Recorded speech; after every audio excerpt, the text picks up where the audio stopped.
Ya nginenkinga yami-ke nansi la kuse-K_F_C la eBrea Center. Kwenzakaleni ngingenela i-K_F_C ngo-7:30. So lo K_F_C uvala ngoba isikhathi uvala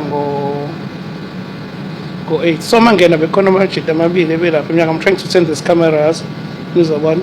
Okay, I'll just do this. Amajita ebemile lapha. Ngiyacanga ukuthi niyabona kahle lapha. So lamadoda ebemile lapha ngawabingelela bengawuthi avuma athi wala sathi moja angena etoilet. And it was 7:30 ngaleso sikhathi. Mangena etoilet. Mase ngibuye etoilet ngavela ngabuya sekuvaliwe. Hayibo sekuvaliwe etoilet. Xa sekuvaliwe njalo mina eKFC kanjani kiphakathi? Yabo ngithi ngiyachecka ngempela kusekho umuntu. Ngiyoze ngiyamemeza kusekho umuntu and then kukhale ne-alarm. So ngavela ngazodlala nje khona lokho and then decide ukuthi ngifonela amaphoyisa. Ngafonela okay and then basheshe baresponda-ke babuya kimi. Like right now khona abantu bakafire. I think the fire department called me. So I think ibona abalaphandle abazama ukungisiza. Hey angiyazi mina mfethu yabo o-KFC waseThekwini akusiyona inkinga ukuqala ngiba nawo no-KFC le. Ngake ngafike nga-order ngaphuma ngathi ngiyabuya ngoba ngodile ngathi mangibuya but it was not this KFC bekungomunye lo olaphezulu khona la eThekwini. Uma ngibuya kulo KFC bathi kodwa la msebenikeza umunye umuntu. Hawu kanjani? Ene akaze bengirefunda ngisho ngirefunda. Ngafonela head office yabo. Head office yabo yagcina ngithi izolandela udaba lami. Today ngikhumbula kahle ngangithenge i-Street Fest lesika ama-piece of 5 nama-chips. Ngoba namhlanje-ke sengingiyele e-KFC. So bengilokuleza indaba ngiyithatha kancane ka-KFC. So KFC angazi noma sewashintsha. KFC ngagcina oyi-franchise e-right. Angazi sebenzakalani. And mfethu sengidlala i-hour lonke la. And angikho right. Even transport yami ngizophuma siphelile. Kusebusuku manje. KuseThekwini edrobheni ngizobanjwa inkunzi. Yabo ukuthi angikho right kanjani.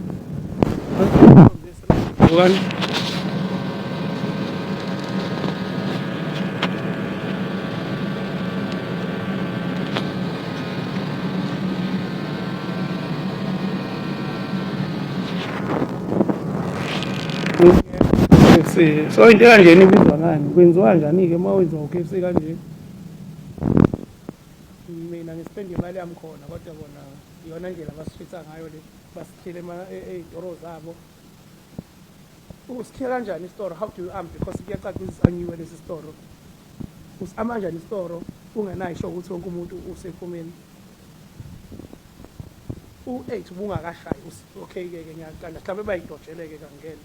But ukuthi ba-check ukuthi-ke is everyone out because cishe basikhiye ngo-7 or 20 to 7 lesi store 20 to 8 I mean. So nje ngi-understand angifuni ube ngazathi abasebenzi balana ngizobamoshela umsebenzi wabo but come on guys basinomsebenzi asohlonipheni.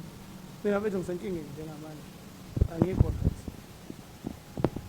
Bafowethu nginibingelele nginamukele kuyona i-channel umusha ngiyocela ungakhohlwa ukusubscribe. Lana-ke bafowethu ngisukunyiswa yilolu daba lalo mfowethu engilibona la ey'nkundleni zokuxhumana.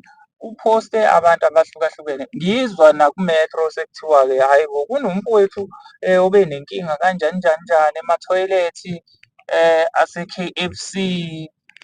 Ube senza ividiyo-ke njalo njalo-ke ekhuluma ngayo le nto leyo ukuthi ubevalelekile laphayana ethoyilethi. Lithe lami ufike kanjani ethoyilethi-ke ekuthenini-ke futhi avaleleke ethi uma evaleleke khona kunjalo ebe engasakwazi-ke futhi ukuphuma manje ngoba phela e-KFC futhi abe kune-security ekwazi uku-check-a zonke iy'ndawo ukuthi akekho yini umuntu okhona ngaphakathi. Ukube bekuyisigebengu buke ubudedengu obungakanani lokhu. Ukube bekuyisigebengu lesi kushuthi bese sikwazile nje ukungena kanjalo nje i-security yakwezinye iy'ndawo kanti injani. Okay asisuke-ke kwi-security sibuyele kuyena ngqo lo mfowethu. Lo mfowethu yena ezefike late kangaka e-KFC nokuthi athathe isikhathi eside nje ukuthi aze aphume ethoyilethi-ke mhlampe-ke kuze kuvalwe. Ubenzani sonke lesikhathi kuze kuvalwe? Ubenzani? Ubechama noma ubenzani? Akasitsheleni ukuthi ubenzani ethoyilethi isikhathi eside kangaka. Ubezo-order emva kokuthi sebuye ethoyilethi noma uvele wangena ngenkani nje bemkhuza base bathi hhayi uthi simlaye lo uzokabone kahle. Hhayi nikhomente la kwi-comment section bafowethu, ke ninginike umbono wenu mayelana nalolu daba lalo mfowethu. Don't forget to like this video. Thank you. Bye bye.